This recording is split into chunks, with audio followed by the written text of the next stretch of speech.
Hello everyone, स्वागत है बेटा आप सबका हमारे इस नए लेक्चर में कोऑर्डिनेट ज्योमेट्री के। और बेटा आपको याद होगा कि जो हमारा लास्ट लेक्चर था उसमें हमने बहुत सारे सवालों की प्रैक्टिस की थी और साथ ही साथ बहुत सारे नए कंसेप्ट भी सीखे थे। और उसी कड़ी में आज का लेक्चर अगेन बहुत एक्साइटिंग आपके लिए होने वाला है। बहुत सारे क्वेश्चंस और एक बहुत इंपॉर्टेंट आर्टिकल बेटा आज हम डिस्कस करेंगे, that is family of straight lines. ठीक है, ये एक बहुत ही शानदार आर्टिकल है, इस पे 100% सवाल बनता ही बनता है और ये बहुत हॉट टॉपिक है जेईई मेंस और जेईई एडवांस के लिए। तो चलिए शुरुआत करते हैं आज के लेक्चर की। लेकिन आज का बच्चों लेक्चर स्टार्ट करने के पहले हमारे जितने भी बच्चों ने अब तक टेलीग्राम का चैनल ज्वाइन नहीं किया बेटा, आप जल्दी से जल्दी हमारे टेलीग्राम चैनल को ज्वाइन करें, जिसका ज्वाइनिंग लिंक आपको नीचे डिस्क्रिप्शन में दिख रहा होगा। उसे बेटा ज्वाइन करने से आपको दो एडवांटेज होंगे। फर्स्ट एडवांटेज हमारे लिए ये है कि कई बार ऐसा होता है कि क्योंकि बच्चों में मल्टीपल वीडियोस एक दिन में पोस्ट करता हूँ, एक वीडियो 11th का आता है, एक वीडियो 12th का आता है, एक यूट्यूब शॉर्ट आता है, तो ये सारी चीजों की वजह से कई बार होता है कि कुछ वीडियोस हाइड हो जाते हैं यूजर्स से, है ना। तो हमें हमेशा ये बात की जानकारी होनी चाहिए कि आज कौन कौन से सर ने वीडियो अपलोड किए, तो वो चीज आपके टेलीग्राम चैनल पे आपको मिलती है ताकि आपका कभी भी कोई भी लेक्चर मिस ना हो। और जो सेकंड और सबसे इंपॉर्टेंट बच्चों बात है वो क्या है, वो ये है कि आपको मैं यहाँ पर तो बहुत सारे सवालों की प्रैक्टिस करा रहा हूँ, लेकिन अगर आपको जेईई मेंस और एडवांस को क्रैक करना है तो बेटा आपको क्वेश्चंस की प्रैक्टिस थोड़ी सी और बढ़ानी पड़ेगी। तो उसके लिए आपको काम आएगा आपका टेलीग्राम का चैनल, जहां पर आपको मिलेंगे बहुत सारे सवाल और प्रैक्टिस के लिए, ताकि आपका कॉन्फिडेंस भी बढ़े और आपके मार्क्स भी इंक्रीज हो जाए जेईई मेंस एंड एडवांस के पेपर में। तो चलिए स्टार्ट करते हैं बच्चों आज का लेक्चर। और अगर आपको थोड़ा सा भी फायदा हो रहा है मेरे पढ़ाने से तो जल्दी से वीडियो को लाइक कर दीजिए। सबसे पहले मैं आपको बच्चों एक कंडीशन के साथ और बताना चालू करूंगा कि हमारे पास देखिए हमने कंडीशन ऑफ कॉन्करेंसी पढ़ा था, ठीक है। अगर आप चाहें तो वहां पर भी लिख सकते हैं, अदरवाइज आप इसको फ्रेश भी लिख सकते हैं, कोई दिक्कत नहीं है। कंडीशन ऑफ कॉन्करेंसी में देखो हमने क्या पढ़ा था। कंडीशन ऑफ कॉन्करेंसी में बच्चों हमने ये चीज देखी थी कि अगर तीन लाइंस कॉन्करेंट होती हैं, अगर तीन लाइंस कॉन्करेंट होती है, लेट अस से अगर मेरे पास लिखा हुआ है कि a1x plus b1y plus c1 equal to 0, ये लाइन L1 है। a2x plus b2y plus c2 equal to 0, this is our line L2। And a3x plus b3y plus c3 equal to 0, this is our line L3। और अगर मुझे बोला जा रहा है कि ये तीनों लाइंस कॉन्करेंट है, ठीक है, this is line L1, this is line L2, this is line L3। अगर ये तीन लाइंस कॉन्करेंट हैं तो बोला जाता है कि इनका determinant that is a1 b1 c1 a2 b2 c2 a3 b3 c3, इसका डिटर्मिनेंट 0 होना चाहिए, यही इसका मतलब होता है। लेकिन इसको बेटा सोचने का एक अल्टरनेट वर्जन और होता है, ठीक है। बहुत अच्छी चीज है, ऑल्दो ये फैमिली ऑफ स्ट्रेट लाइन जो मुझे बताना था, लेकिन चलो मैं आपको अभी बता देता हूँ, कोई दिक्कत नहीं है। इसका अल्टरनेट वर्जन क्या है? अल्टरनेट वर्जन बच्चों आप इसका ऐसे भी समझ सकते हैं कि यार अगर मैं ये बोल दूं, अगर बच्चों मैं आपको ये बोल दूं कि यार ये तीन लाइंस हैं, ये इस तरीके की कुछ तीन लाइंस मुझे दी हुई हैं और बोला जा रहा है कि ये लाइन L1, लाइन L2 और लाइन L3 ये कॉन्करेंट है। तो अगर बच्चों ये कॉन्करेंट होंगे किसी पॉइंट P x1 y1 पे, अगर बेटा ये कॉन्करेंट होंगे किसी पॉइंट P x1 y1 पे, तो ये बात फिर मैं 100% बोल सकता हूं कि ये x1 y1 इन तीनों को सेटिस्फाई करेगा। ये बात तो श्योर कि x1 y1 इसको भी सेटिस्फाई करेगा, x1 y1 इसको भी सेटिस्फाई करेगा, x1 y1 इसको भी सेटिस्फाई करेगा। या आप इस पूरी चीज को पता है क्या बोल सकते हो, और this can be written as λ1 L1 λ1 L1 plus λ2 L2 plus λ3 L3 equal to 0, where λ1 λ2 λ3 are constants, ठीक है। λ1 L1 λ2 L2 and λ3 L3 where λ1 λ2 and λ3 are constants. मतलब कि कोई ना कोई एक पॉइंट ऐसा आएगा या कोई ना कोई ऐसी वैल्यूज आएंगी λ1 λ2 और λ3 की, ताकि इन तीनों का सम 0 हो जाए। इसका मतलब क्या है? ये क्या लिखा हुआ है? ये लिखा हुआ है बेटा λ1 into L1, L1 मतलब a1x plus b1y plus c1, फिर plus λ2 L2, L2 is a2x plus b2y plus c2 plus λ3 L3, तो λ3 into L3 is a3x plus b3y plus c3 equal to 0। ये आपके पास बच्चों पूरी चीज लिखी। तो आप देख ही सकते हैं कि ऐसा एटलीस्ट एक पॉइंट ये तो आपके पास आ ही रहा है ना x1 y1, अगर ये कॉन्करेंट है तो एक पॉइंट तो आएगा ही ना x1 y1, और एक ही पॉइंट आएगा कॉन्करेंसी के लिए, एक से ज्यादा पॉइंट पे तो तीन लाइन मिल नहीं सकती, तो एक ही पॉइंट आएगा and that will B x1 y1। जो आप इस पे रखेंगे तो ये पूरा जीरो हो जाएगा, जो आप इधर रखेंगे तो ये पूरा भी जीरो हो जाएगा, और जो आप इधर रखेंगे तो ये पूरा भी जीरो आ जाएगा, और ये रिलेशन आपका होल्ड कर जाएगा। ठीक है, तो बेटा जो स्टेटमेंट है मैं आपके लिए स्टेटमेंट रीड कर देता हूं कि three lines L1 L2 and L3, three lines L1 L2 and L3 are concurrent if there exist lambda 1 lambda 2 and lambda 3 not all zero। ये भी आप लिख लो, lambda 1 lambda 3 lambda 2 and lambda 3 are constants not all zero together, not all zero together। एक साथ सब zero नहीं होंगे, एक साथ बच्चों इनमें से कोई भी सब जीरो नहीं होंगे, not all zero together such that lambda 1 L1 plus lambda 2 L2 plus lambda 3 L3 is equal to zero, that is ये कंडीशन। ठीक है, ये वाली बच्चों जो कंडीशन है ये आपको और बेटर समझ में आएगी। ऐसा लिख देता हूं, revisit this when family of straight lines is done, revisit this when family of straight line is completed। Family of straight line बच्चों आज हम कोशिश करेंगे कि आज के लेक्चर में स्टार्ट हो जाए, अगर नहीं भी हुआ स्टार्ट तो कल तो 100% हो जाएगा, लेकिन मैं आज प्रयास करूंगा कि मैं आज ही चालू कर दूं, एटलीस्ट आपको कंसेप्ट तो बता दूं। तो फैमिली ऑफ स्ट्रेट लाइन जब खत्म होगा ना तब आप इस एक बार चीज को दोबारा देखिएगा तो आपको फील आ जाएगी मैं जो बोलना चाह रहा हूं। ठीक है, ये कंडीशन भी होल्ड करेगी, ये कंडीशन भी बेटा होल्ड करेगी अगर तीन लाइंस कॉन्करेंट होंगी तो। ये मैंने आपको सिर्फ इसलिए लगाया है क्योंकि देखो सवाल सॉल्व करने के लिए तो बच्चों इतना कंसेप्ट बहुत है, इतना अगर आपको कंसेप्ट आता है तो कॉन्करेंसी का कोई भी सवाल सॉल्व हो जाएगा। ये अल्टरनेट वर्जन मैंने आपको सिर्फ इसलिए बताया है कि इन केस आपके पास मोर देन वन करेक्ट वाले में या स्टेटमेंट वाले में या असर्शन रीजन में किसी में भी अगर ऐसा वाला कोई चीज दिख जाए तो आपको पता हो क्या है। ठीक है ना, इसका जरूरत आपको नहीं पड़ेगा सवालों को प्रैक्टिस करने में, सवाल प्रैक्टिस करने और सवाल सॉल्व करने के लिए इतना सफिशिएंट जो मैंने आपको पहले बताया था।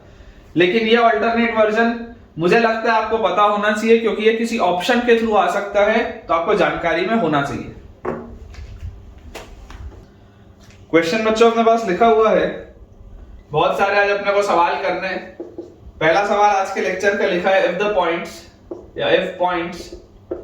if points sin theta comma cos theta, if points sin theta comma cos theta and 3,2, if points sin theta comma cos theta and 3,2 lies on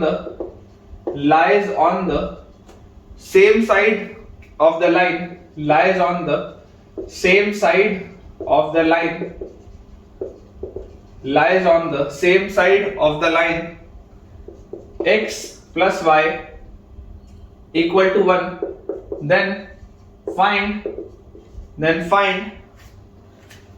the value set of theta, then find the value set of theta। ये अपने पास बच्चों पहला सवाल है, आसान सा question है। आपने ये चीज पढ़ी है इस टॉपिक को कि position of a point with respect to a line. ठीक है, तो बोला जा रहा है if the point sin theta comma cos theta and 3,2 lies on the same side of the line x plus y equal to 1। तो हमारे पास imagine करिए एक लाइन है which is x plus y minus 1 equal to 0। ये एक line है x plus y minus 1 equal to 0 और हमें ये कहा जाता है कि sin theta comma cos theta और 3,2 ये दोनों बच्चों आपको बोला जा रहा है कि इस लाइन के सेम साइड है। तो अगर ये दोनों इस लाइन के सेम साइड होंगे तो position of a point with respect to line का जो आर्टिकल है वो बोलता है कि जब इसको आप इसमें पुट करोगे और इसको बच्चों जब आप इसमें पुट करोगे तो जो दोनों का प्रोडक्ट होगा that will be greater than 0 क्योंकि सेम साइड है। तो आपको यहां से इस बात समझ में आनी चाहिए कि sin theta comma cos theta यहां डालते ही sin theta plus cos theta minus 1 multiplied by 3,2 यहां डालते ही 3 प्लस 2 माइनस 1। ये पूरी चीज 0 से बड़ी होनी चाहिए, ये बात आती है समझ में। तो यार यहां से अपने पास क्या आ गया, यहां से अपने पास आ जाता है sin theta plus cos theta minus 1 is greater then 0 क्योंकि बेटा ये तो देखो पॉजिटिव चीज है, ये तो पॉजिटिव चीज है, इसको तो आप हटा सकते हैं। तो यार अगर ये चीज मेरे पास आ गई इसका मतलब sin theta plus cos theta will be greater than 1। अब मुझे एक चीज समझ में आती है कि इस तरीके की चीज को सॉल्व करने का बेस्ट तरीका होता है सिंगल साइन या सिंगल कोसाइन आप बना के आगे बढ़े। तो मैं आपको बोलता हूं कि अपन ऐसा कर लेते हैं, 1/√2 से मल्टीप्लाई डिवाइड करते हैं। 1/√2 दोनों साइड को आप मल्टीप्लाई कर दो तो आपके पास आ जाएगा, और इसका आप सिंगल साइन में कन्वर्ट कर लो। सिंगल कोसाइन में भी कर सकते हो, बाकी सिंगल साइन में भी कर सकते हो, आपकी इच्छा है।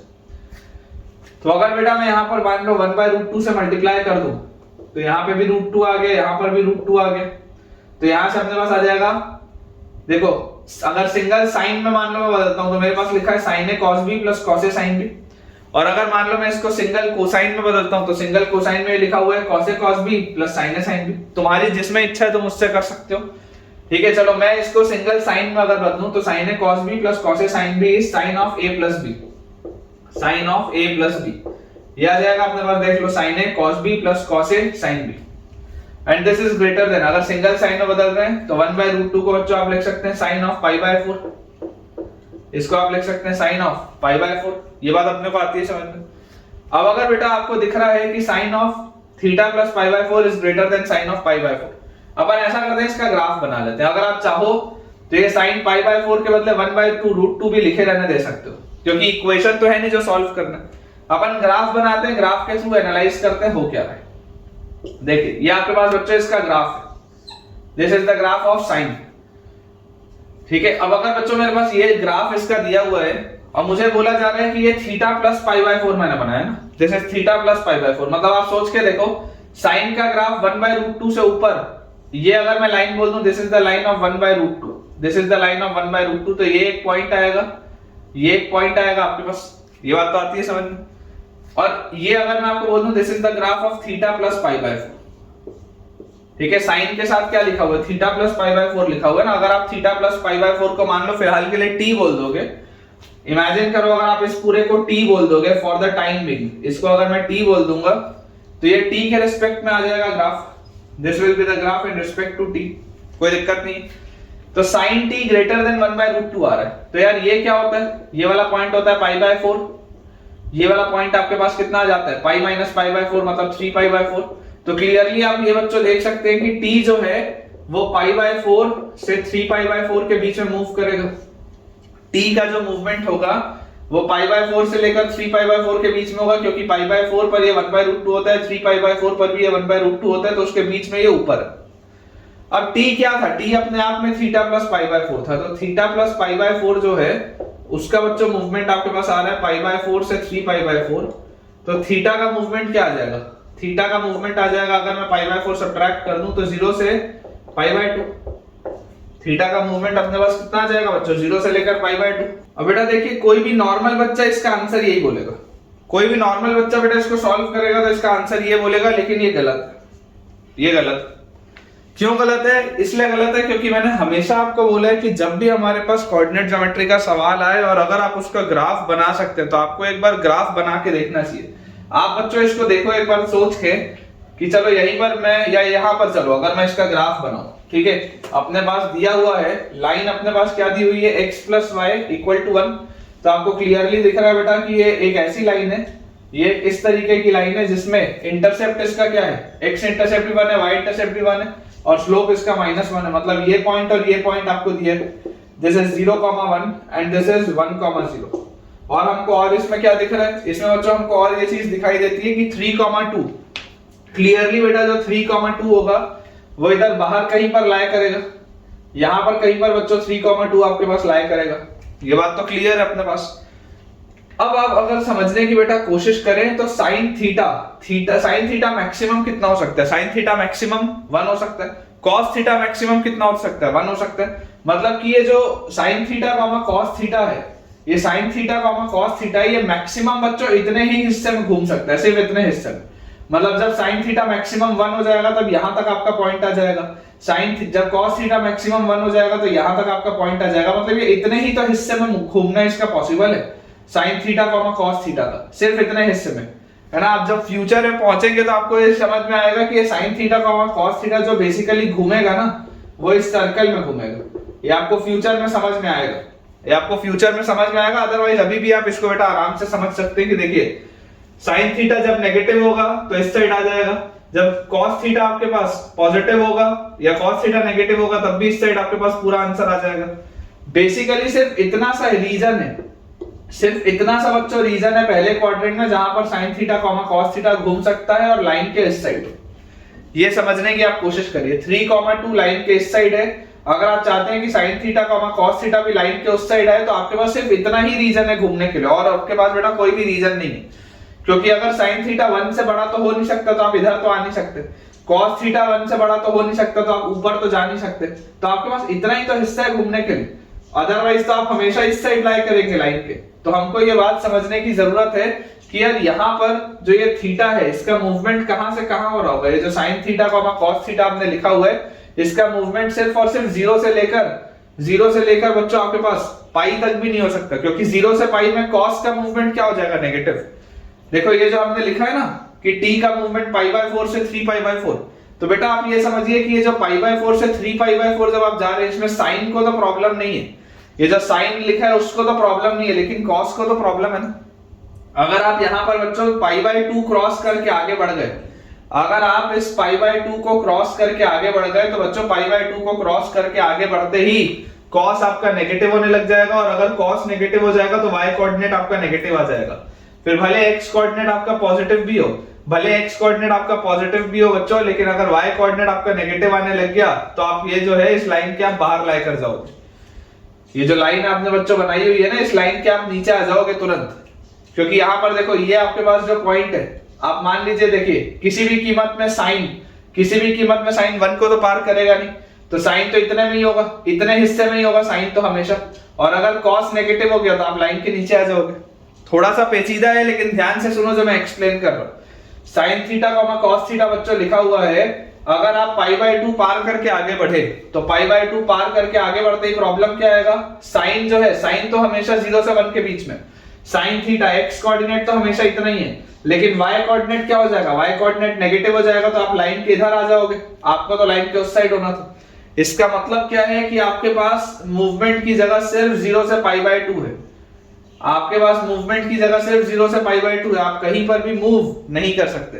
तो ये जो बच्चों हमने लिखा है इसको थोड़ा सा करेक्ट करना पड़ेगा, इसको करेक्ट करके आप लिखेंगे, ये गलत है, करेक्ट करके लिखेंगे कि जो t का मूवमेंट होगा, t का मूवमेंट बच्चों ये जो साइन t आपने माना है, t का मूवमेंट सिर्फ π/4 से π/2 में इतने हिस्से में होगा, सिर्फ इतने हिस्से में होगा, π/4 से लेकर π/2 तक।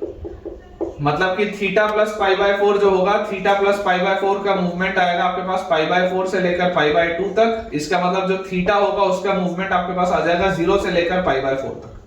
This is your correct answer, ये आपका आंसर आएगा बच्चों।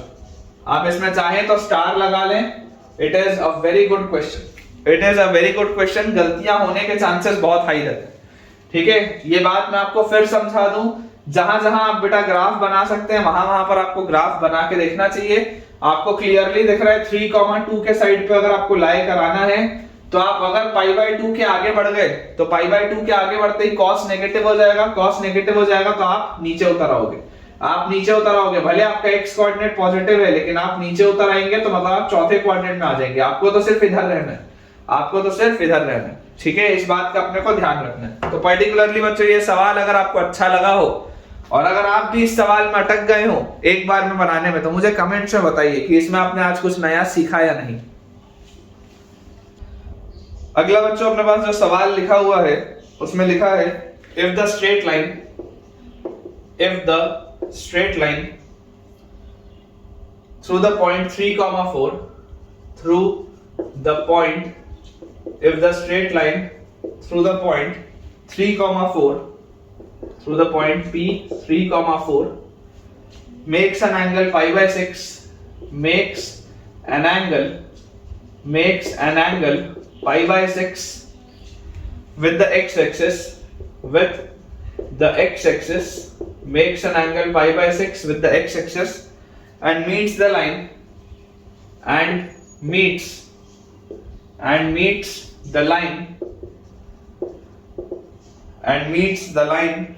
12x plus 5y plus 10 equal to 0 at Q। ये अपने पास लिखा है at Q find the length PQ, find the length PQ। आसान सा बच्चों सवाल है पैरामेट्रिक का, बहुत आसान सा सवाल है पैरामेट्रिक का। देखिए क्या लिखा हुआ है मैं आपको समझा देता हूं। इसमें हमारे पास लिखा है the straight line through the point P 3,4 makes an angle π/6 with the x axis. तो अपन इसको अगर प्लॉट करें, ठीक है, इसको बेटा कार्टेशियन प्लेन अपना बना के इस तरीके से अगर आप इसको प्लॉट करोगे कि इस तरीके का हमारे पास कुछ ग्राफ दिया हुआ है, आपको बोला जा रहा है किसी पॉइंट 3,4 से ये पास होता है और ये एंगल बनाता है π/6 का which is 30 degree with the x axis and meets the line 12x plus 5y plus 10 equal to 0। इससे ये मीट भी करता है, मतलब आगे अगर आप चल के कहीं देखोगे तो इस लाइन से इसकी मुलाकात भी होती है। कौन सी लाइन से? 12x plus 5y plus 10 equal to 0। इस लाइन से इसकी मुलाकात होती है किसी पॉइंट Q पे, किसी पॉइंट Q पे इसकी मुलाकात होती है। ये पॉइंट P है, फाइंड द लेंथ PQ। ये आपको PQ बताना है। तो यार अगर लेंथ की बात हो रही है स्ट्रेट लाइन के ऊपर तो आप लेंथ PQ को R मान लीजिए। तो आपके पास ये जो पैरामेट्रिक फॉर्म जो आएगा बच्चों लाइन का, ये जो आपको लाइन दी हुई है इसका पैरामेट्रिक फॉर्म आपके पास क्या आ जाएगा? पैरामेट्रिक फॉर्म मैं बोल सकता हूं x minus x1 by cos theta, मतलब cos 30 is equal to y minus y1 by sin theta, मतलब sin 30 is equal to parametric distance के रूप में ये r हो जाएगा। ठीक है, ये आपकी वेरिएबल लाइन है। तो इस लाइन पर लाई करने वाला एट अ डिस्टेंस r कोई भी जो पॉइंट होगा that will be r cos 30 plus 3, या y की वैल्यू हमारे पास आ जाएगी r sin 30 प्लस 4। इस तरीके से हमारे पास आ जाएगा। ठीक है, यहां पर जहां पर भी इंटरसेक्ट होगा इस तरीके से आ जाएगा। ये इंटरसेक्शन ऊपर भी हो सकता था, नीचे भी हो सकता था, तो प्लस माइनस लगाने की जरूरत नहीं, एक ही जगह होगा ना, ये बात तो श्योर है। दोनों जगह तो इंटरसेक्शन हो नहीं सकता, तो आप सिंपल r लिखिए। आप ये बिल्कुल भी मत सोचिएगा कि सर इंटरसेक्शन तो ऊपर या नीचे कहीं भी हो सकता है, ऐसा नहीं। मानता हूं मैं कहीं भी हो सकता है, लेकिन होगा तो किसी एक ही जगह ना इंटरसेक्ट। ये वाली लाइन इस वाली लाइन से किसी एक ही तो जगह पे मिलेगी। तो अगर ये इससे किसी एक ही जगह पे मिलेगी तो आप नॉर्मली r लिख के आगे बढ़िए। ठीक है, या अगर आपको प्रॉब्लम आ रही हो बेटा समझने में कि ये सर ऊपर मिलेगी या नीचे मिलेगी, तो आप ऐसा समझ लो कि इस लाइन के लिए ओरिजिन और 3,4, देखो ये ओरिजिन है, ये आपका ओरिजिन है। तो इस लाइन के लिए ओरिजिन और 3,4 सेम साइड में है, अलग अलग साइड में आप देख लो। तो ओरिजिन अगर आप रखोगे इसमें तो 10 आएगा, और 3,4 अगर आप रखोगे तो वो भी पॉजिटिव आएगा। देखो दोनों का प्रोडक्ट पॉजिटिव आ रहा है, मतलब कि ओरिजिन और 3,4 इसके सेम साइड पे होगा। ये बात भी आप समझ सकते हैं ऐसे भी कि ओरिजिन अगर आप रखोगे तो 0,0 पे इसकी वैल्यू 10 आएगी, और 3,4 रखोगे तब भी इस पूरे की बच्चों वैल्यू जो भी आएगी पॉजिटिव आएगी। तो दोनों का प्रोडक्ट पॉजिटिव है, इसलिए ये दोनों सेम साइड पे लाई करेंगे, ऐसे भी आप समझ सकते हैं। फिर यहां से देखो एट अ डिस्टेंस r कोई भी पॉइंट आपने ये लिख लिया है, तो ये बच्चों जो पॉइंट हमारे पास आएगा, ये पॉइंट किस पे लाई करेगा? इस लाइन पर लाई करना चाहिए। तो सेटिस्फाई करा दो। जैसे ही आप बच्चों इसको सेटिस्फाई कराओगे आपके पास क्या आ जाएगा? 12 इंटू x की जगह आप लिखेंगे r cos 30। cos 30 इज √3/2, तो r √3/2 प्लस 3, ये आ गया 12x प्लस 5y, तो 5 into r sin 30 is r/2 plus 4। ठीक है, और प्लस 10 इज इक्वल टू 0। ये हमारे पास चीज आ रही है, इसको बच्चों बस सॉल्व करना है और r की वैल्यू हमारे पास आ जाएगी। तो यहां से अपने पास आ गया 12 into √3r plus 6/2 plus 5 into r plus 8/2 plus 10, this is equal to 0। ठीक है, एलसीएम बच्चों अगर हम ले लें, ये एलसीएम लेने की जरूरत नहीं है, ऐसे चलो सॉल्व कर लेते हैं। तो ये लिखा हुआ है 6√3r प्लस 6 इंटू 6 इज 36, ठीक है, प्लस 5r/2 और plus 8 into 5 40/2 is 20 plus 10 is equal to 0। तो अपने पास आ जाता है यहां से 2 into 6 12√3r plus 5r/2 is equal to 36 और 20 56 और 10 66, उधर जाएगा तो -66। ये चीज आ जाती है अपने पास। ठीक है, और अगर आप इसको बेटा 2 से मल्टीप्लाई कर दो तो फाइनली इसका जो आंसर आता होगा मुझे दिख रहा है that will be r is equal to -132 upon 12√3 plus 5। ये आंसर आता हुआ दिख रहा है। और आपको पता है बेटा कि डिस्टेंस तो हमेशा पॉजिटिव ही होता है, तो अगर डिस्टेंस हमेशा पॉजिटिव होता है इसका मतलब आपको जो फाइनल आंसर बोलना चाहिए दैट शुड बी 132/5 प्लस 12√3। जो फाइनल आंसर आएगा आप चाहे तो इस पे मॉड लगा सकते हैं, क्योंकि r तो हमेशा ही पॉजिटिव होगा, डिस्टेंस हमेशा ही पॉजिटिव होगा। तो एक बार मैं आंसर बेटा चेक भी कर लेता हूं। अपने पास आंसर दिया हुआ है 132 डिवाइडेड बाय 12√3 प्लस 5। बिल्कुल सही, बिल्कुल करेक्ट अपन ने सॉल्व किया है। पैरामेट्रिक का ये आसान सा सवाल था। नेक्स्ट क्वेश्चन बच्चों अपने पास लिखा हुआ है, ये मोर देन वन करेक्ट सवाल है। इसमें लिखा हुआ है if the slope of line, आसान सा सवाल है बहुत। If the slope of line, if the slope of line passing through the point A, passing through the point A, if the slope of the line passing through the point A 3,2 is 3/4। Slope इसका बच्चों आपको दिया हुआ है 3/4। Find the points on the line, find the points on the line, find the points on the line, find the points on the line which are 5 units away from A, which are 5 units, which are 5 units away from A। एकदम आसान सा बेटा सवाल है, simple सा सवाल है parametric का। सारे बच्चे बना सकते हैं इस सवाल को कि आपके पास स्लोप दिया हुआ है 3/4 और आपके पास बच्चों ये दिया हुआ है क्या, पॉइंट। तो यार मुझे एक चीज पता है कि अगर tan थीटा की वैल्यू 3/4 है, if tan theta is 3/4, triangle बनाएंगे, पहले क्वाड्रेंट की बात हो रही है, तो ये 3 है, ये 4 है, तो ये 5 आपके पास आ जाएगा। तो sin थीटा हमारे पास आ जाएगा बेटा 3/5 और cos थीटा की वैल्यू हमारे पास आ जाएगी 4/5। तो पैरामेट्रिक फॉर्म में अगर मैं लाइन की बात करूं, तो पैरामेट्रिक फॉर्म में जो लाइन का इक्वेशन आता है that is x minus x1 upon cos theta. cos theta हमारे पास आ जाएगा 4/5 is equal to y minus y1 मतलब कि 2 upon sin theta. sin theta आ जाएगा 3/5। This is equal to r। यही होता है पैरामेट्रिक फॉर्म में लाइन का इक्वेशन। हमें बोला जा रहा है find the points on the line which are 5 units away from a।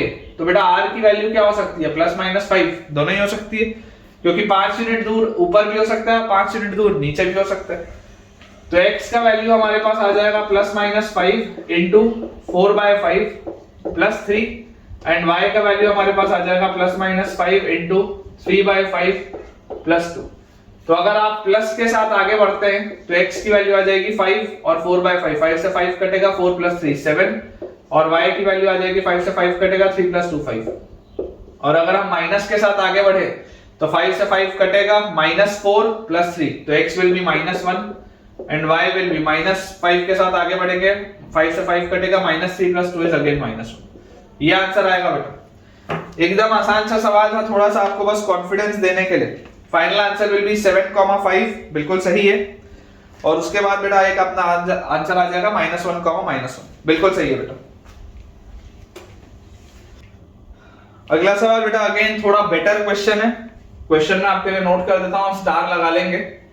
लिखा हुआ है align 4x plus y equal to 1, a line 4x plus y equal to 1 passes through the point,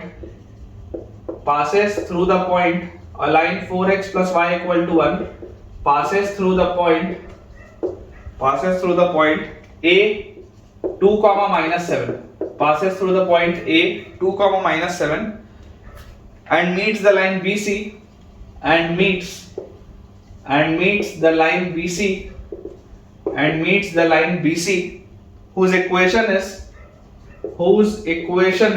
and meets the line BC whose equation is हमको बच्चों equation दिया हुआ है 3x minus 4y plus 1 equal to 0। ठीक है, फिर लिखा है at the point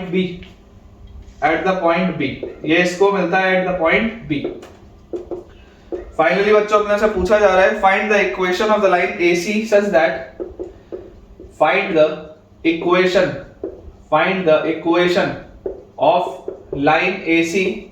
of line AC such that find the equation of line AC such that AB equal to AC, ये अपने पास सवाल है।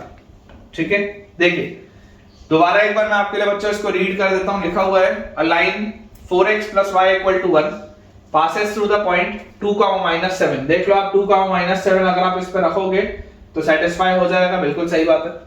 and meets the line BC whose equation is 3x minus 4y plus 1 equal to 0 at the point B. ये इसको मिलता है किसी point B पे।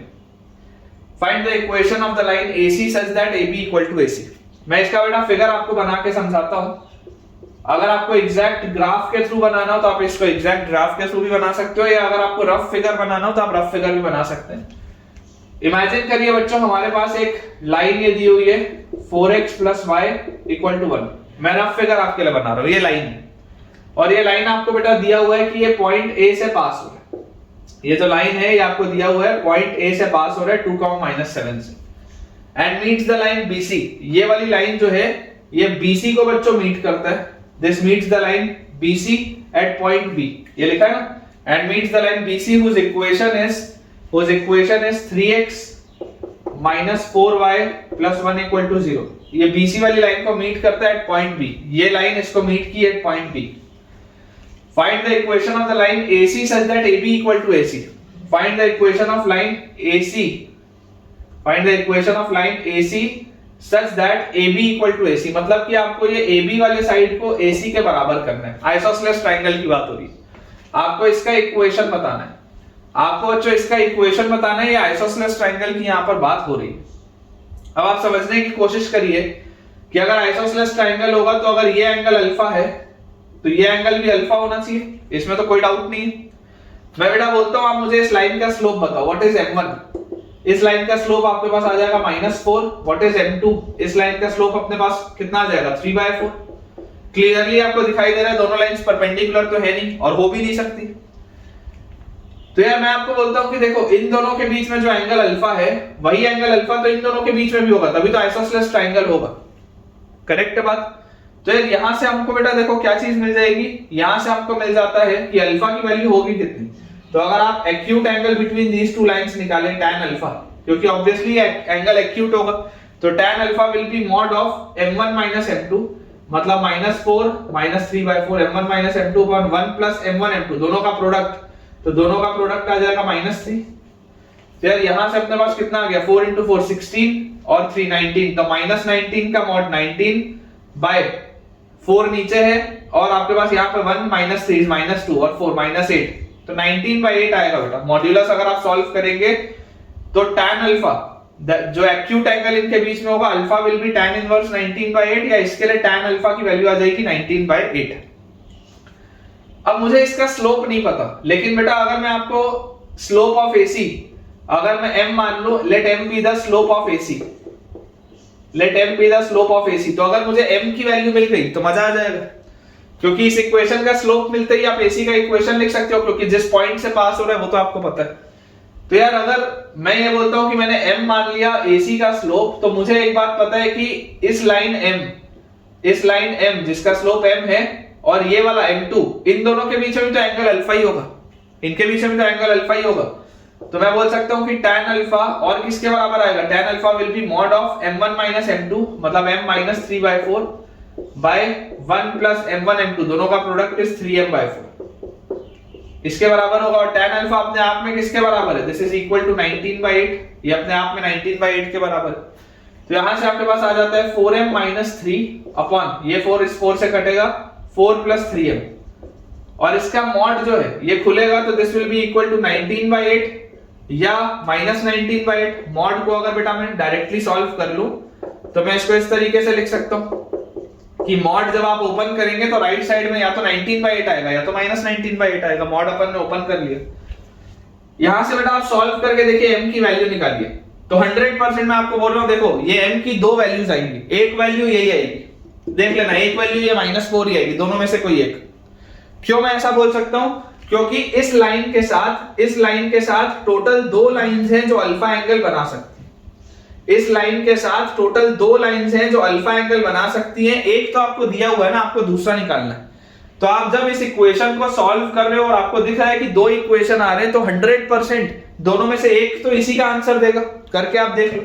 तो आप क्रॉस मल्टीप्लाई करोगे तो 32m - 8 3 24 इज इक्वल टू 19 × 4, 10 4 40 और 9 4 36, तो 76 और प्लस 19 3 57m, ये अपने पास आ जाएगा। तो यहां से बच्चों अपने पास आ गया 57 - 32, कितना होता है 57 - 32 विल बी 25। तो 25m इज इक्वल टू -100।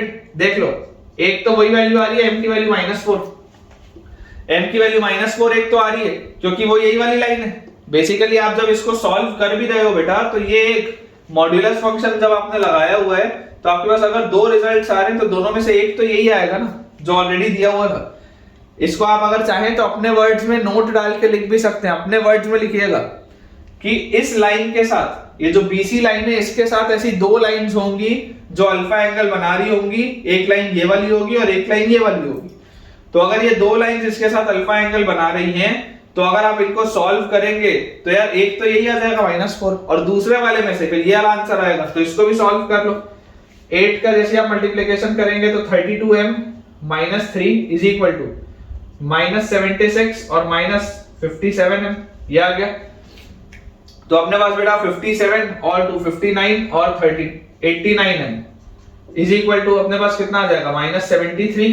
तो m की वैल्यू बच्चों आ जाएगी -73/89। खतरनाक सा आंसर आ रहा है, एकदम खतरनाक सा बच्चों आंसर आ रहा है। ये तो देख लो, थोड़ा सा गलत लिख दिया मैंने, थोड़ा सा गलत लिख दिया यहाँ पे। 8 × 3 is 24 ऐसा आएगा। 32m - 24 इज इक्वल टू -76 और -57m। तो यहाँ पर अपने पास आ जाएगा 76 में से 4 गया तो 72 और अपने पास यहाँ पर आएगा 52 विद अ माइनस साइन। ठीक है, यहाँ पर आ जाएगा बच्चों -52 माइनस लगा हुआ है, दिस इज 52। ये अपने पास चीज आ जाएगी। ठीक है, और जैसे बच्चों ये चीज अपने पास आ गई तो अब फाइनली जो इक्वेशन ऑफ लाइन AC होगा, तो AC का इक्वेशन हमारे पास क्या आ जाएगा? Equation of AC will be, slope मेरे पास है, पॉइंट मेरे पास है, पॉइंट स्लोप फॉर्म अगर लगाऊं तो y - y1 मतलब y + 7 is equal to slope मतलब -52/89 इनटू x - x1 तो x -2, ये आंसर आता है। तो यहां से अगर आप इसको बेटा फाइनली लिखे तो 89y + 89 × 7 तो 9 7 63, 3 carry 6, 7 8 56 और 6 62, 623 आ जाएगा यहाँ पे। And this will be equal to -52x और +104। तो हमारे पास आ जाता है यहाँ से बच्चों 52x + 89y, 52x + 89y और प्लस 623 में से 4 गया तो 619 और 100 गया तो 519। This is equal to 0। ये आंसर आएगा। भले भयानक सा आंसर बच्चों आ रहा है, लेकिन आंसर बिल्कुल सही होना चाहिए, ऐसी उम्मीद है हमको। देख लेते हैं एक बार। तो अपने पास बेटा आंसर बिल्कुल सही लिखा है, 52x + 89y + 519 = 0, बिल्कुल सही। तो आई होप बेटा इसमें भी आपने आज कुछ मुझसे नया सीखा होगा। नेक्स्ट बेटा अपने पास क्वेश्चन लिखा हुआ है, if the line x + 2y + a, if the line x + 2y + a equal to 0, x + 2y + a equal to 0, x + 3y + b या x + 3by लिख लो, x + 3by + b equal to 0, x + 3by + b equal to 0 and x + 4cy + c equal to 0। ये अपने पास बच्चों तीन lines हैं। If the line x + 2, यहां पर भी इसको 2ay कर लो, थोड़ा सा गलत लिख दिया मैंने सवाल, x + 2ay + a, x + 2ay + a equal to 0। फिर है x + 3by + b equal to 0 and x + 4cy + c equal to 0 are concurrent। बोला जा रहा है बच्चों कि these lines are concurrent। तो if these lines are concurrent, find a condition in A, B and C। Find a condition in A, B and C। A condition in A, B and C। तो इसको बेटा अगर आप solve करेंगे, अगर बच्चों आप इसको सॉल्व करेंगे तो जहां तक मुझे याद है इसका आंसर HP आना चाहिए कि ABC को एक हार्मोनिक प्रोग्रेशन में होना चाहिए। एक बार सॉल्व करके देखते हैं। तो देखिए कॉन्करेंसी की बच्चों कंडीशन क्या होती है? कॉन्करेंसी की कंडीशन होती है determinant of 1 2a a 1 3b b 1 4c c। इसकी वैल्यू 0 होनी चाहिए, करेक्ट? इसकी वैल्यू अपने पास 0 होनी चाहिए। तो यार यहां से अगर मैं इसको सॉल्व करूं तो मेरे पास आ जाता है 1 into 3bc minus 4bc minus 2a into c minus b और plus a into 4c minus 3b। इसकी वैल्यू 0 होनी चाहिए, तो 3bc minus 4bc is minus bc, फिर minus 2ac plus 2ab plus 4ac minus 3ab is equal to 0। तो यहां से अपने पास आ जाता है फाइनली, ये देखो ये 4ac माइनस 2ac और ये माइनस bc है, तो माइनस bc ये हो गया माइनस 2ac और 4ac तो प्लस 2ac और plus 2ab minus 3ab is minus ab, this is equal to 0। तो यार 2ac की वैल्यू अपने पास आ जा रही है देखो ab प्लस bc के बराबर, या b की वैल्यू आ जा रही है 2ac by a plus c के बराबर। यही मैं आपको बोल रहा था, देख लीजिए आप, b की वैल्यू यहां से आ जाएगी अपने पास 2ac by a plus c। इसका मतलब क्या है, इसका मतलब ये है कि abc rn हार्मोनिक प्रोग्रेशन, यही कंडीशन होती है ना hp की, कि अगर abc हार्मोनिक प्रोग्रेशन में होंगे तो b की वैल्यू हमारे पास आ जाएगी 2ac upon a plus c। तो बिल्कुल सही है बच्चों, इसका आंसर अपन ने जो सॉल्व किया कि abc will be in hp। चलिए बेटा नेक्स्ट सवाल अपन देखते हैं। अगला अपने पास क्वेश्चन जो लिखा है उसमें दिया हुआ है the line x plus y minus 1 equal to 0, x plus y minus 1 equal to 0, m minus 1 into x plus m square minus 7 into y plus m square minus 7 into y minus 5 equal to 0 and m minus 2 into x plus 2m minus y 2m minus 5 into y equal to 0। ये बच्चों अपने पास lines दी है। Are option में आपको दे देता हूं, अच्छा सवाल है ये भी। Are concurrent for 3 values of m, concurrent for 3 values of m, पहला ऑप्शन। सेकेंड ऑप्शन अपने पास दिया हुआ है concurrent for 1 value of m, concurrent for 1 value of m। फिर थर्ड ऑप्शन अपने पास दिया हुआ है concurrent for no value of m, concurrent for no value of m, ये आ गया थर्ड ऑप्शन। और फोर्थ ऑप्शन अपने पास आ जाता है यहां से कि are parallel for m equal to 3, are parallel for m equal to 3। ये अपने पास बच्चों देखो ऑप्शन आ जाता है, ठीक है। अब इस बात को बेटा आपको समझना पड़ेगा, देखिए क्योंकि आपको बोला जा रहा है कॉन्करेंसी का चेक आपको लगाना है, तीनों ऑप्शन में कॉन्करेंसी का आपको चेक लगाना है। तो आप सबसे पहले तो कॉन्करेंसी अगर बेटा चेक करें तो आपको कॉन्करेंसी के लिए क्या दिखता है, डिटर्मिनेंट ऑफ 1 1 माइनस 1, फिर m माइनस 1, उसके बाद m स्क्वायर माइनस 7 और उसके बाद माइनस 5 एंड लास्ट में m माइनस 2, उसके बाद 2m माइनस 5 एंड 0। इस पूरे का डिटर्मिनेंट हमारे पास 0 आना चाहिए। अगर मुझे इसको बच्चों सॉल्व करना है, अगर बेटा मुझे इसको सॉल्व करना है तो बहुत आसानी से इसको आप ओपन अप कर सकते हैं। तो this will B 1 into m square minus 7 into 0 खत्म, माइनस 5 इंटू ये, तो 5 इंटू 2m माइनस 5, तो 5 इंटू 2m माइनस 5 ये आ गया अपने पास।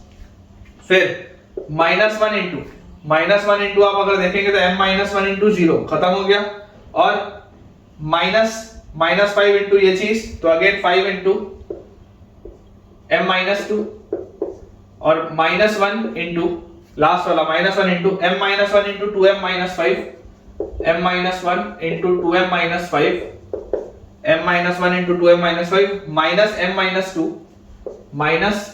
Minus 2 into m square minus 7 is equal to 0। ये आता है बच्चों अपने पास। तो यार इसको आप ध्यान से अगर थोड़ा सा देखेंगे, इसको तो आप बहुत आसानी से सिंप्लीफाई कर सकते हैं। ये क्या लिखा हुआ है, इन दोनों में से अगर आप 5 निकाल लो बाहर तो अंदर लिखा हुआ है 2m माइनस 5 और माइनस m और प्लस 2, तो 2m में से m गया तो m बचा, और उसके बाद माइनस 5 और प्लस 2, तो माइनस 5 और प्लस 2 इज माइनस 3, ये आ गया अपने पास सबसे पहले।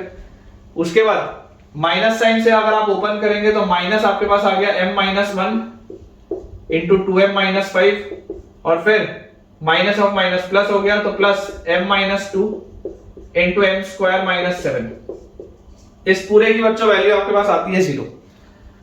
ओपन अप करते हैं, देखो क्यूबिक बनता हुआ मुझे दिख रहा है, दिस इज 5m माइनस 15, ठीक है 5m माइनस 15 और उसके बाद minus 2m square minus 2m और माइनस 5m प्लस 5 और प्लस यहां पे अपने पास आ जाएगा m cube minus 7m, m cube minus 7m minus 2m square plus 14, इसकी वैल्यू आती है 0। तो फाइनली बेटा आपके पास आ रहा है m क्यूब, फाइनली देखो जो आ रहा है ये m क्यूब आपने लिख लिया। उसके बाद m स्क्वायर वाले में आप देखिए ध्यान से, अपने पास लिखा हुआ है ये माइनस 2m स्क्वायर और ये माइनस 2m स्क्वायर, तो this will B minus 4m square, ये भी सही है। फिर m में अगर मैं देखूं तो मेरे पास बच्चों ये लिखा हुआ है देखो माइनस 2m और minus 5m, minus 7m with a minus sign, तो ये हो गया प्लस 7m और ये माइनस 7m, ये तो कट जाएगा, कैंसिल आउट हो जाएगा और यहाँ पर प्लस 5m, तो प्लस 5m वैसे का वैसे ही लिख लो, ये भी लिखा गया। और कांस्टेंट टर्म क्या है बच्चों, कांस्टेंट टर्म आपके पास यहाँ पर देखो माइनस 5 और माइनस 15 इज माइनस 20 और माइनस 20 और प्लस 14, तो this will B minus 6, minus 20 और प्लस 14 इज माइनस 6, ठीक है। ये अपने पास क्यूबिक आ रहा है। अब आपको बेटा इस क्यूबिक को सॉल्व करना पड़ेगा, लेकिन मैं यहाँ पर देख पा रहा हूँ कि एक जगह मेरे पास ऑप्शन में m की वैल्यू 3 पर बात हो रही है, तो यार मैं बोलता हूँ डायरेक्टली 3 रख के आप देख लो क्या आते हैं। जैसे आप m इक्वल टू 3 रखोगे तो 3 रखते ही आ जाएगा 27, 3 स्क्वायर 9 4 36, फिर 3 इंटू 5 इज 15 माइनस 6, तो आपके पास कितना आ रहा है 15 माइनस 6, 15 माइनस 6 इज 9, ठीक है 15 minus 6 is 9 and 27 minus 36 this is minus 9, यार ये तो 0 के बराबर आ रहा है। या ऐसे देख लो 27 और 15, 27 और 15 इज 42 और ये माइनस 42, 0 के बराबर आ रहा है। तो अगर m इक्वल टू 3 पर ये पूरी चीज सेटिस्फाई हो जा रही है, मतलब m माइनस 3 इसका फैक्टर होगा। इसका मतलब देखो m की वैल्यू अगर 3 आ गई यहां से, हिट एंड ट्रायल आपने किया ना, this is hit and trial, क्योंकि आपको एक ऑप्शन में दिख रहा था इसलिए आपने डायरेक्टली रख के देख लिया। तो अगर आपने m इक्वल टू 3 में सेटिस्फाई करा दिया तो m माइनस 3 इसका फैक्टर होगा, और अगर मैं इसको m माइनस 3 से डिवाइड करूंगा तो मुझे अब क्या मिल जाएगा, डिवाइजर मिल जाएगा, डिवाइजर तो है कोशेंट मिल जाएगा। तो आप यहां पर लिखेंगे m स्क्वायर, तो this is m cube minus 3m square और माइनस m तो माइनस 4m स्क्वायर, और फिर प्लस 3m और प्लस 2 तो प्लस 2m तो प्लस 5m हो गया और माइनस 6, बिल्कुल सही। तो दिस इज इक्वल टू 0 अगर लिखा हुआ है तो अपने पास आ जाएगा m square minus m plus 2 multiplied by m minus 3 is equal to 0। और बेटा आप क्लियरली देख सकते हैं कि ये जो लिखा हुआ है क्वाड्रेटिक, इसका d लेस देन 0 है। देख लो इसका अगर आप डिस्क्रिमिनेंट निकाल के देखोगे तो b square which is 1 minus 4ac, तो d लेस देन 0 है, मतलब यहां से तो कोई सॉल्यूशन नहीं मिलेगा m का, कोई रियल वैल्यू नहीं आएगी, मतलब m की इकलौती जो आपके पास रियल वैल्यू आ रही है वो यही आ रही है। m की बच्चों जो इकलौती आपके पास रियल वैल्यू आ रही है वो यही है, दैट इज 3, यही आपके पास m की रियल वैल्यू। तो अगर बच्चों मेरे पास m की वैल्यू 3 आ जाती है तो यार m की वैल्यू 3 पर आप देखो, सबसे पहले तो देखो यहां पर लिखा है concurrent for 3 values of m, गलत, m की तो सिर्फ एक ही वैल्यू आ रही है, concurrent for 1 value of m, concurrent for no value of m और are parallel for m equal to 3। तो आप m इक्वल टू 3 में रख के देखो, अगर आप पहली इक्वेशन तो आपके पास लिखी है m इक्वल टू 3 लिखोगे तो यहां आपके पास आ जाएगा 2x, 3 स्क्वायर 9 माइनस 7 तो plus 2y minus 5 equal to 0। आप देख सकते हैं बेटा ये दोनों लाइंस पैरेलल हैं, x और y का अगर आप देखोगे तो यहां से 2 कॉमन लेके आप कर सकते हो, both of these lines are parallel. फिर यहां पर भी अगर आप m की वैल्यू 3 रखोगे तो x, 3 रखोगे तो 3 2 6 माइनस 5 तो x plus y is equal to 0। यार ये तो तीनों लाइंस पैरेलल हैं, ये तो बच्चों तीनों ही लाइंस पैरेलल हैं, तीनों ही जगह इसका स्लोप कितना आएगा, तीनों लाइंस का स्लोप -1 है। तो अगर बेटा ये तीनों लाइंस पैरेलल हैं तो आपको बोला जा रहा है कि आप पैरेलल लाइंस कभी भी कॉन्करेंट हो सकती हैं क्या, पैरेलल लाइंस तो कभी भी कॉन्करेंट नहीं हो सकती। तो concurrent for 1 value of m गलत, concurrent for no value of m बिल्कुल सही बात है, किसी भी m की वैल्यू के लिए कॉन्करेंट नहीं है। Are parallel for m equal to 3 बिल्कुल सही बात है। तो इसके बेटा अपने पास दो ऑप्शन सही आ जाएंगे, that is option C and option D. ठीक है, अपने पास दो ऑप्शंस करेक्ट आ जाएंगे, that is option C and option D, बिल्कुल सही है बेटा। तो ठीक है बच्चों, अब अपन अपने नए आर्टिकल की तरफ आगे बढ़ते हैं, that is family of straight lines, family of straight lines, very important article, मतलब जबरदस्त आर्टिकल है बेटा, 5 स्टार आर्टिकल आप इसको बोल सकते हैं, फैमिली ऑफ स्ट्रेट लाइंस। पहले मैं आपको इसकी बेसिक थ्योरी समझा देता हूं, उसके बाद कुछ क्वेश्चंस करेंगे और फिर अपना आज का लेक्चर अपन एंड करेंगे। अब अगर बेटा हम फैमिली ऑफ स्ट्रेट लाइंस की बात करें तो फैमिली ऑफ स्ट्रेट लाइंस का कंसेप्ट क्या है? सबसे पहले तो कंसेप्ट ये है कि अगर हमारे पास दो लाइंस दी हुई है, अगर बेटा हमारे पास दो लाइंस दी हुई हैं, लेट अस से L1 एंड L2, तो ये दोनों लाइंस के पॉइंट ऑफ इंटरसेक्शन से पास होने वाली कितनी लाइंस होंगी? करोड़ों लाइंस होंगी, करोड़ों लाइंस होंगी बेटा इन दोनों लाइंस के पॉइंट ऑफ इंटरसेक्शन से पास होने वाली। ये बात तो आती है अपने को समझ कि अगर हमारे पास दो लाइंस दी हुई हैं, दो फिक्स्ड लाइंस हैं, तो इनके पॉइंट ऑफ इंटरसेक्शन से, इनके पॉइंट ऑफ इंटरसेक्शन से पास होती हुई बहुत सारी और लाइंस होंगी। तो कंसेप्ट बेटा क्या है? कंसेप्ट पहले मैं आपको लिखा देता हूं कि family of straight lines, family of straight lines which passes through the point of intersection of, which passes through the point of intersection of, point of intersection, which passes through the point of intersection of, family of straight lines which passes through the point of intersection of two given lines, lines L1 and L2, two given lines L1 and L2 will be L1 plus lambda L2 is equal to 0, will be L1 plus lambda L2 will be equal to 0 where lambda belongs to real number। यही वो चीज है जो आज के lecture में बेटा मैंने आपको कॉन्करेंसी में भी समझाया था। आप बेटा देखिए समझने की कोशिश करिए, लाइन L1 को आप बोल सकते हैं A1x plus B1y plus C1 equal to 0, and line L2 को आप बोल सकते हैं A2x plus B2y plus C2 equal to 0। तो क्लियरली ये जो फैमिली ऑफ लाइंस होगा that will B A1x plus B1y plus C1 plus lambda times A2x plus B2y plus C2 equal to 0। तो इसको अगर आप फर्दर सिंप्लीफाई करें तो this will B A1 plus lambda A2 into x plus B1 plus lambda B2 into y and plus C1 plus lambda C2, this will be equal to 0।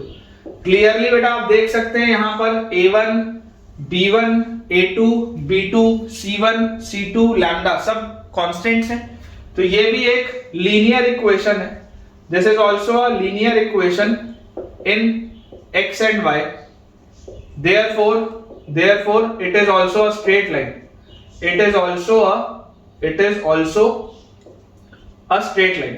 अब important बात क्या है कि अगर बेटा ये ओरिजिनली, अगर बेटा मैं आपको बोल दूं कि ओरिजिनली ये जो दोनों पॉइंट्स थी, ये जो दोनों लाइंस थी, ओरिजिनली अगर इन दोनों लाइंस का पॉइंट ऑफ इंटरसेक्शन था लेट अस से पॉइंट P, ठीक है, ओरिजिनली अगर हम बोल दें कि ये दोनों लाइंस का पॉइंट ऑफ इंटरसेक्शन अपने पास था पॉइंट P, तो यार आपने अभी देखा कि इनसे पास होती हुई इनफाइनाइट लाइंस है, करोड़ों लाइंस है, तो यार इनमें से पास होती हुई जो भी लाइन होगी, अगर आप उसको L1 plus lambda L2 बोल दें, अगर आप उसको L1 plus lambda L2 बोल दें, तो ये जो पॉइंट P होगा, ये पॉइंट P इस लाइन को भी तो सेटिस्फाई करेगा।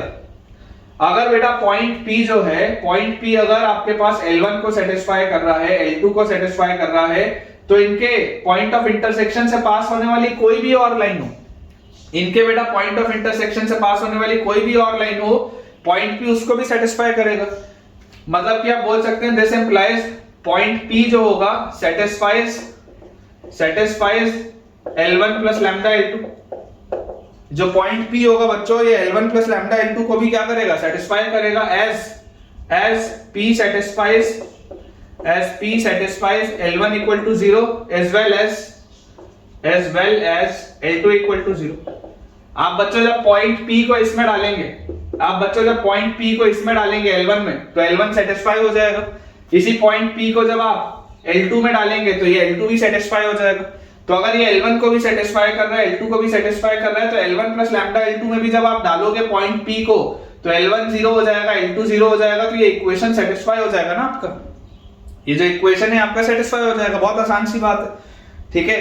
तो कुल मिला के बच्चों जो आपके पास फैमिली ऑफ स्ट्रेट लाइंस होता है, फैमिली ऑफ स्ट्रेट लाइंस एक तरीका होता है जिसमें कि दो लाइंस के पॉइंट ऑफ इंटरसेक्शन से पास होती हुई किसी भी आप और लाइन को लिख सकते हैं। और ये जो लैम्डा होता है, लैम्डा को निकालने के लिए always there will be a condition, always there will be a condition, there will be a condition in the question, condition in the question to find out lambda, to calculate lambda, to calculate lambda. हमेशा ही कोई ना कोई बच्चों condition होगी lambda को निकालने के लिए, ऑलवेज कोई ना कोई कंडीशन होगी लैम्डा को निकालने के लिए, ठीक है। और अलग अलग वैल्यूज, जैसे जैसे लैम्डा अलग अलग वैल्यूज लेगा आपके पास अलग अलग लाइंस आती जाएंगी। So for different values of lambda, L1 plus lambda L2 is a line which passes through the point of intersection of L1 and L2.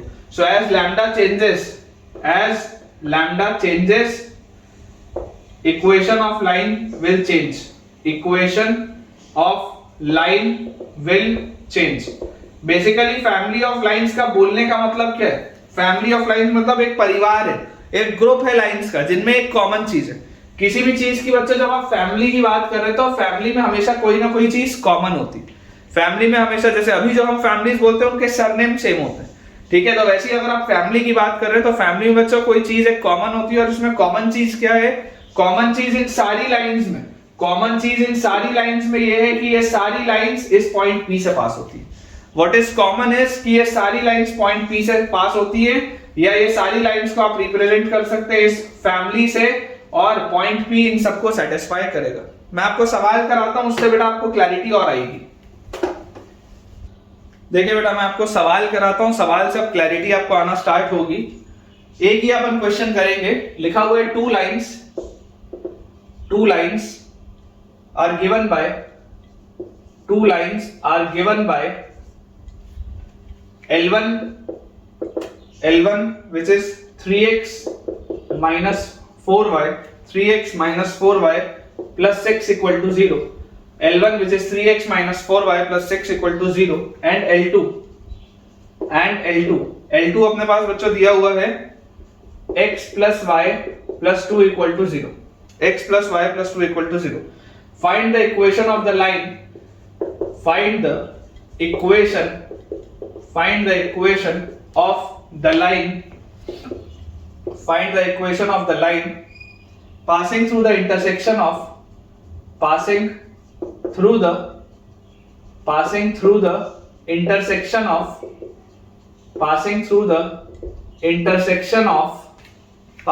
intersection of L1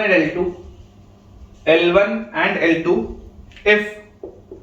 if first part अपने पास बच्चों दिया हुआ है, इस सवाल का पहला पार्ट है it passes through 1,2, if it passes through 1,2। जैसा मैंने आपको बोला कि आपको हमेशा कोई ना कोई एक कंडीशन दी होगी सवाल में ताकि आप आइडेंटिफाई कर पाए, ठीक है ना। There will always be a condition, ताकि आप बच्चों इसको क्या कर पाए? आइडेंटिफाई कर पाए। तो देखिए हमारे पास बोला जा रहा है two lines are given by L1 and L2, find the equation of the line passing through the intersection. अब इनके इंटरसेक्शन से पास होती हुई कोई भी लाइन जो होगी वो फैमिली को सेटिस्फाई करेगी। तो अगर बेटा इनके इंटरसेक्शन से पास होती हुई कोई भी लाइन एक फैमिली को सेटिस्फाई करेगी, तो आप बोल सकते हैं कि L1 आपके पास देखो दिया हुआ है 3x minus 4y plus 6 equal to 0, L2 आपके पास दिया हुआ है x plus y plus 2 equal to 0। तो फैमिली ऑफ स्ट्रेट लाइंस इनके आ जाएगी L1 plus lambda L2 which is 3x minus 4y plus 6 plus lambda into L2 is अपने पास आ जाएगा x plus y plus 2 equal to 0। यह आएगी आपके पास फैमिली। तो यहां से आप इसको देखो क्या लिख सकते हो? आप इसको लिख सकते हो 3 plus lambda times x, 3 plus lambda times x, और फिर y के साथ क्या आ जाएगा? lambda minus 4 times y, और कांस्टेंट टर्म क्या आ जाएगा? 6 plus 2 लैम्डा, इसकी वैल्यू होगी 0। और आपको बोला जा रहा है दिस लाइन पासेस थ्रू 1,2। तो अगर ये 1,2 से पास होती है तो आपके पास कंडीशन मिल गई। तो अगर आप बोल देते हैं कि बेटा 1,2 से ये पास होता है, तो आपके पास आ जाएगा 3 plus lambda into 1 plus lambda minus 4 into 2 plus 6 plus 2 lambda will be equal to 0। तो अपने पास यहां से कितना आ गया? 3 और कांस्टेंट टर्म सबसे पहले आप लैम्डा वाले टर्म्स देख लो, तो आपके पास ये लैम्डा और 2 लैम्डा, 3 लैम्डा और 2 लैम्डा, 5 लैम्डा, और कांस्टेंट टर्म है 3 और 3 के बाद 6 तो 9 और -8 तो +1 is equal to 0। This implies lambda की वैल्यू बच्चों अपने पास आ जाती है -1/5। इस वाले क्वेश्चन के लिए लैम्डा की वैल्यू आ जाती है -1/5। तो अगर बच्चों मेरे पास लैम्डा की वैल्यू -1/5 आ गई, तो -1/5 अगर मैं यहां पर रखूंगा तो final answer will be 3 -1/5 into x plus -1/5 -4 into y और प्लस 6 into या 6 plus 2 into -1/5 तो 6 -2/5 this will be equal to 0। तो 5 3 are 15 minus 1 14x by 5 plus 5 4s are 20 और 1 तो -21y by 5 और यहाँ पे 6 5 are 30 minus 2s plus 28 by 5 this will be equal to 0। 5 का बेटा आप फैक्टर हटा सकते हैं तो final answer will be 14x minus 21y plus 28 will be equal to 0। पूरे में बेटा मुझे 7 का फैक्टर भी कॉमन दिख रहा है तो answer will be 2x minus 3y plus 4 equal to 0। ये अपना फाइनल आंसर आना चाहिए बच्चों, एक बार आप इसको चेक कर लीजिए। आपके पास जब फाइनल आंसर आ जाएगा, लैम्डा की वैल्यू हमने निकाल ली, लैम्डा की वैल्यू -1/5 आ रही है, बिल्कुल सही है, और फाइनल आंसर अपने पास आ रहा है 2x minus 3y plus 4 equal to 0, बिल्कुल करेक्ट। इसी पर बेस बेटा मैं आपको और सवाल कराता हूं, ये कंडीशंस बदलते जाते हैं और फिर क्वेश्चन सॉल्व करते जाते हैं। इसी में बेटा जो अपने पास सेकंड पार्ट लिखा हुआ है, सेकंड पार्ट में देखिए आपके पास लिखा हुआ है सेम क्वेश्चन में सेकंड पार्ट लिखा हुआ है इट इज पैरेलल टू कौन से लाइन के पैरेलल है, y equal to 2x plus 3। It is parallel to y equal to 2x plus 3। ठीक है, अब ये वाला हिस्सा तो सेम होगा इसलिए मैंने इसको मिटाया नहीं। यहां से बेटा आप देखिए इसका स्लोप आपको कितना दिख रहा है, इसका स्लोप आपको 2 दिख रहा है, तो यार इस लाइन का भी स्लोप क्या होना चाहिए, इस लाइन का भी स्लोप 2 होना चाहिए। मतलब इसका स्लोप आपके पास कितना आ रहा है, इसका स्लोप आपके पास आ जाएगा 3 प्लस लैम्डा और ये उधर जाके नीचे डिवाइड में आएगा तो this will B 4 minus lambda, ये आपके पास आएगा। और इसकी वैल्यू किसके बराबर होनी चाहिए, 2 के बराबर होनी चाहिए। तो यार यहां से अगर आप सॉल्व करेंगे तो 3 plus lambda is equal to 8 minus 2 lambda, या हम बोल सकते हैं 3 lambda will be equal to 5 which implies lambda will be equal to 5/3।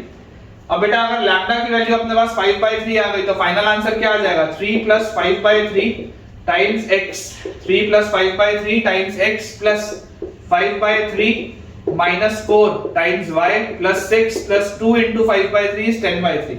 तो 6 plus 10/3 equal to 0। In case बेटा बैकग्राउंड में थोड़ा भी नॉइस आ रहा होगा तो अवॉइड करेंगे, जैसा मैंने पहले ही बताया कंस्ट्रक्शन चल रहा है पास में। खैर, तो 3 into 3 9 5 14x by 3 plus 3 into 4 is -12 तो -7 y by 3 -7 y by 3। ठीक है, 4 3 are 12 और ये -7 y by 3 और प्लस 18 और plus 10 is 28/3। This is equal to 0। 3 बेटा आप कॉमन लेके काट सकते हो और पूरे में 7 का फैक्टर भी कॉमन है तो 2x minus y plus 4 equal to 0। ये आपका फाइनल आंसर आएगा बेटा। सेकंड वाले पार्ट में आपका फाइनल आंसर आ जाएगा, एक बार मैं भी चेक कर लेता हूं। लैम्डा की वैल्यू 5/3 बिल्कुल सही है, 2x minus y plus 4 equal to 0 बिल्कुल करेक्ट है बेटा। इसको भी क्लियर करते हैं, थर्ड पार्ट सॉल्व करते हैं। थर्ड बेटा अपने पास इसमें पार्ट लिखा हुआ है, थर्ड पार्ट में अपने को दिया है कि it has intercepts equal in magnitude, it has intercepts equal in magnitude, it has intercepts equal in magnitude but opposite in sign, कि इसका इंटरसेप्ट ऑपोजिट इन साइन, इसका इंटरसेप्ट जो है वो मैग्नीट्यूड वाइज तो सेम है लेकिन साइन में ऑपोजिट है। तो ऐसा बेटा कब होता है, जब स्लोप 1 होता है, याद करो जब स्लोप की वैल्यू 1 होती है तो इंटरसेप्ट आपके पास मैग्नीट्यूड वाइज सेम होता है लेकिन एक पॉजिटिव होता है और एक नेगेटिव होता है। तो स्लोप की वैल्यू आ जाएगी 1। ऐसा करते हैं अपन स्लोप परमानेंटली यहां पर लिख लेते हैं। स्लोप इसका आएगा बच्चों 3 प्लस लैम्डा बाय उधर जाके इधर आएगा तो 4 माइनस लैम्डा ये। और स्लोप की वैल्यू आपको अगर दिख रहा है कि 1 आएगा तो यहां से अपने पास हो गया 3 plus lambda will be equal to 4 minus lambda, तो 2 लैम्डा की वैल्यू आएगी 1 which implies lambda will be equal to half। और अगर बच्चों आ गई लैम्डा की वैल्यू अपने पास हाफ, तो यहां से अपने पास देखो क्या आ जाएगा, लैम्डा की वैल्यू हाफ मिलते ही answer will be 3 plus half times x plus half minus 4 times y plus 6 plus 2 into half is 1, तो 6 प्लस 1 दिस इज इक्वल टू 0, तो 3 इंटू 2 6 प्लस 1 7x बाय 2, और उसके बाद 2 4 8 माइनस 7y बाय 2 और प्लस 7 इज इक्वल टू 0। तो इसको बेटा 7 को भी आप लिख सकते हैं 14 बाय 2, ठीक है। ये पूरे में से 2 गायब, 7 का फैक्टर काट देंगे तो x minus y plus 2 equal to 0। ये आएगी अपने पास बेटा थर्ड वाले पार्ट में स्ट्रेट लाइन।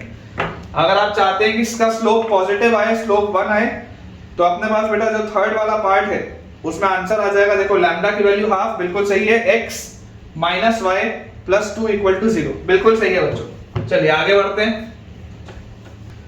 जो बेटा अपने पास इसका फोर्थ पार्ट दिया हुआ है, उसके बाद बस एक पार्ट और है, फिर आज का लेक्चर अपन एंड करेंगे।